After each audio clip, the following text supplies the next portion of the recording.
सभी बच्चों को नमस्कार। बच्चों, आपका चैप्टर नंबर 2 यानी पोलिनोमियल पूरा हो गया है और आज मैं चैप्टर नंबर 8 क्वाड्रिलेटरल शुरू कर रहा हूँ। क्वाड्रिलेटरल किसे कहते हैं? A figure that is closed by 4 line segments. जैसे कि इसे समझ लो आप, ये एक क्वाड्रिलेटरल है, ए बी सी डी, ये इसके वर्टिसेस हैं, यानी इसमें 4 साइड्स होती हैं। क्वाड्रिलेटरल में 4 साइड्स होते हैं। ए बी पहली साइड हो गई है, ए बी एक साइड है आपकी बी सी और दूसरी सी डी और तीसरी साइड हो गई आपकी डी डी ए। उसी तरह इसमें 4 एंगल्स होते हैं। 4 एंगल्स, जैसे एक एंगल ये है, पहला एंगल एंगल ए, ये एंगल डी, ये एंगल सी और ये एंगल डी। ठीक, उसी तरह इसमें 2 डायगोनल्स होते हैं। डायगोनल आप जानते हो कि डायगोनल्स मतलब a line segment which joins opposite vertices. A को सी से मिलाने वाला जो लाइन सेगमेंट है उसको हम कहेंगे डायगोनल। तो एक डायगोनल तो ये हो गया, उसी तरह दूसरा डायगोनल बी और डी को मिलाने से बनेगा। ये 2 डायगोनल्स आपके हो गए। इसके बाद क्वाड्रिलेटरल के टाइप्स हैं, ये आपने 8th क्लास में पढ़ा था। देखो, मैं आपको समझाने के तौर पे मोटा मोटा इसको 3 टाइप्स में डिवाइड करता हूँ क्वाड्रिलेटरल को। एक टाइप के क्वाड्रिलेटरल्स होते हैं जिन्हें हम बोलते हैं ट्रेपीजियम, और दूसरे टाइप का होते हैं उन्हें हम बोलते हैं काइट, और एक तीसरे टाइप के क्वाड्रिलेटरल भी होते हैं जिनका कोई स्पेसिफिक नाम नहीं होता, उन्हें सिर्फ हम क्वाड्रिलेटरल ही बोलते हैं। क्वाड्रिलेटरल जिसमें 4 साइड्स हो, 4 एंगल्स हो, 2 डायगोनल्स हो, लेकिन कोई स्पेसिफिक नाम उसका ना हो तो उसे सिर्फ क्वाड्रिलेटरल कहेंगे। क्वाड्रिलेटरल ये भी है, but these quadrilaterals have specific name. सबसे पहले हम ट्रेपीजियम के बारे में पढ़ेंगे। जो ट्रेपीजियम एक ऐसा क्वाड्रिलेटरल जिसकी ऑपोजिट साइड्स का एक पेयर पैरेलल हो। जैसे देखो, ये हमने बनाया एक क्वाड्रिलेटरल और इसकी जो ऑपोजिट साइड्स, जैसे इसकी ऑपोजिट साइड्स ये है और इसकी ऑपोजिट साइड्स ये है, तो ये जो ऑपोजिट साइड्स है ये इसके पैरेलल है, इक्वल नहीं है, सिर्फ पैरेलल है। तो this is known as the trapezium में हम क्या कहेंगे? A quadrilateral which has one pair of parallel opposite sides. इसकी ऑपोजिट साइड्स का एक पेयर पैरेलल है, तो this is known as the trapezium. Trapezium के बाद आता है, ट्रेपीजियम का ही एक टाइप है, वो है पैरेललोग्राम। मैंने इसे ट्रेपीजियम का टाइप इसलिए कहा क्योंकि each parallelogram is known as trapezium, but each trapezium is not a parallelogram. इस पर ध्यान दो कि हर एक ट्रेपीजियम पैरेललोग्राम नहीं है। ऐसा जरूरी नहीं है कि हर ट्रेपीजियम पैरेललोग्राम हो, but each parallelogram is always a trapezium too. Parallelogram की डेफिनेशन क्या है? एक क्वाड्रिलेटरल, जैसे ऊपर वाली ट्रेपीजियम की डेफिनेशन पे थोड़ा ध्यान देना और फिर इनकी आपस में कंपेयरिंग करना कि क्या डिफरेंस आ रहा है।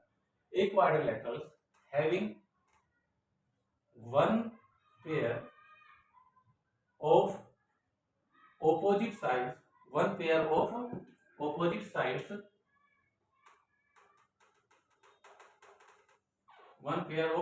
sides, parallel and equal, मतलब ट्रेपीजियम में ऑपोजिट साइड्स का एक पेयर पैरेलल था।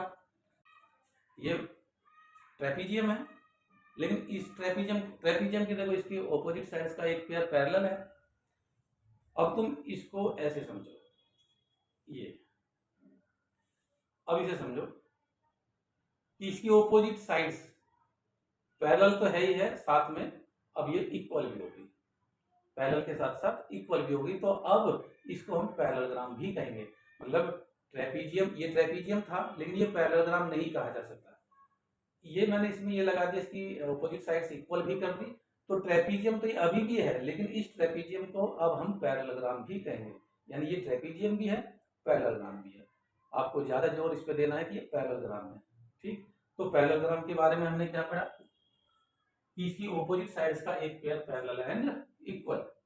इसके बाद पैरेललोग्राम, अगर पैरेललोग्राम की जो साइड्स हैं इनको हम, जैसे ये पैरेललोग्राम है, इसको आप समझ सकते हैं जैसे ये पैरेललोग्राम, इसकी अगर हम साइड्स को, सभी साइड्स को इक्वल कर दें, इक्वल, जैसे ये छोटी है, ये बड़ी साइड है, तो मैं इनको ऐसे मिटा के देखो छोटा कर दिया और ये चारों साइड्स इक्वल हो गई। अब जितनी ये है उतनी ही ये 2 सेंटीमीटर 2 सेंटीमीटर 2 सेंटीमीटर 2 सेंटीमीटर।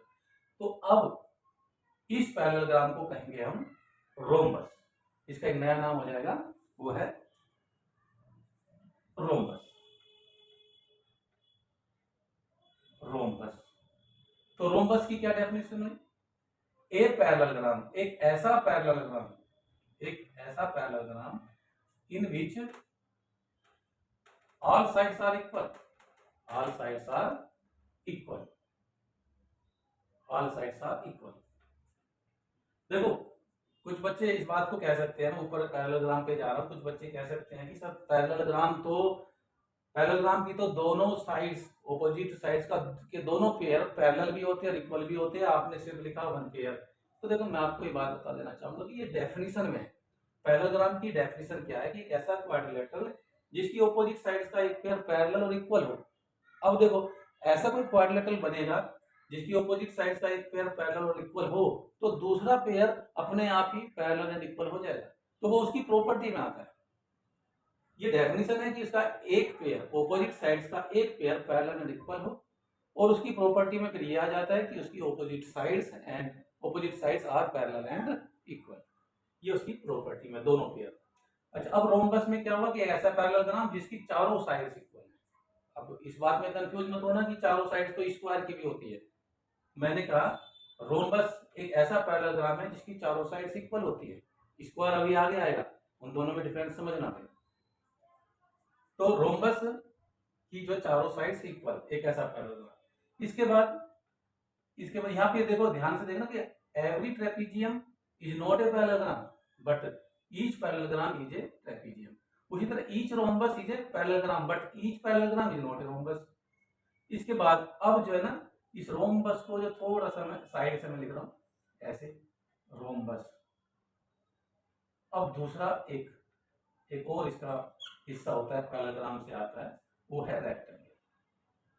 आप इसको ऐसे समझ सकते हो, देखो इसको ऐसे ही बजाय आप इसे ऐसे समझो कि इसके दो पार्ट, एक रोम्बस वो पैरेललोग्राम होता है जिसकी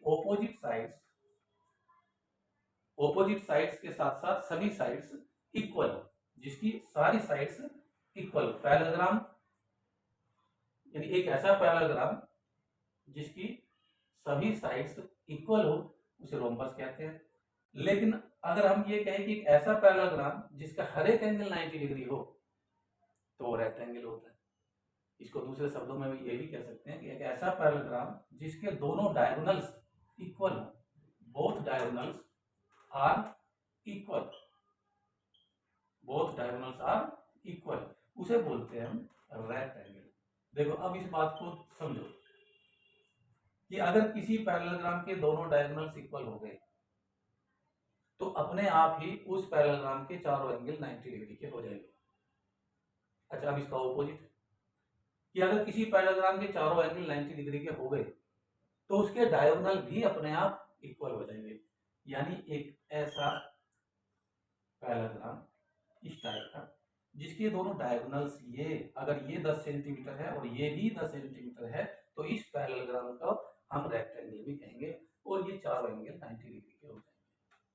ठीक, तो रेक्टेंगल में क्या है, रेक्टेंगल की opposite sides are parallel and equal. लेकिन ये बात तो पैरेललोग्राम में भी थी कि opposite sides are parallel and equal, इसलिए रेक्टेंगल की नई बात आई निकल के कि इसके डायगोनल्स भी इक्वल, तो इसे हम रेक्टेंगल कहेंगे, साथ में पैरेललोग्राम भी कहेंगे।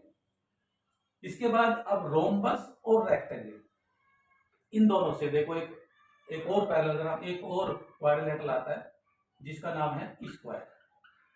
तो कैसे, रोम्बस के रूप में हम ये कहेंगे कि ऐसा रोम्बस जिसके डायगोनल्स भी इक्वल हो, एक ऐसा रोम्बस जिसके डायगोनल्स इक्वल हो, डायगोनल्स आर इक्वल, तो स्क्वायर हो जाएगा, क्योंकि रोम्बस की चार साइड्स तो पहले से इक्वल है।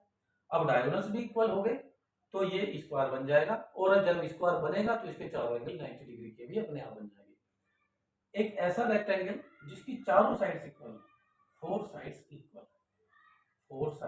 इक्वल, तो एक ऐसा रेक्टेंगल जिसकी चारों साइड्स इक्वल हो, उसे हम स्क्वायर देंगे, क्योंकि उसके चारों एंगल पहले से ही 90 डिग्री के हैं, तो इसके भी 90 डिग्री के हैं। उसके दोनों डायगोनल्स पहले से ही इक्वल है, तो इसके भी दोनों डायगोनल्स इक्वल हो जाएंगे। ठीक है, मतलब रोम्बस की प्रॉपर्टी स्क्वायर में भी है, रेक्टेंगल की प्रॉपर्टी भी स्क्वायर में है, और अगर हम सीधा इसे पैरेललोग्राम से कहें तो इन दोनों बातों को जोड़ दो, एक ऐसा पैरेललोग्राम जिसके डायगोनल्स इक्वल हो और चारों साइड्स भी इक्वल हो, उसे स्क्वायर कहते हैं।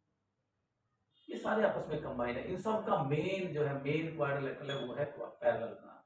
इस पैरेललोग्राम से रोम्बस भी बन जाता है, रेक्टेंगल भी बन जाता है, और स्क्वायर भी बन जाता है, और रेक्टेंगल से काइट बन जाता है, रोम्बस से भी काइट बन जाता है, स्क्वायर से भी काइट बन जाता है। काइट क्या होता है? It is rectangle.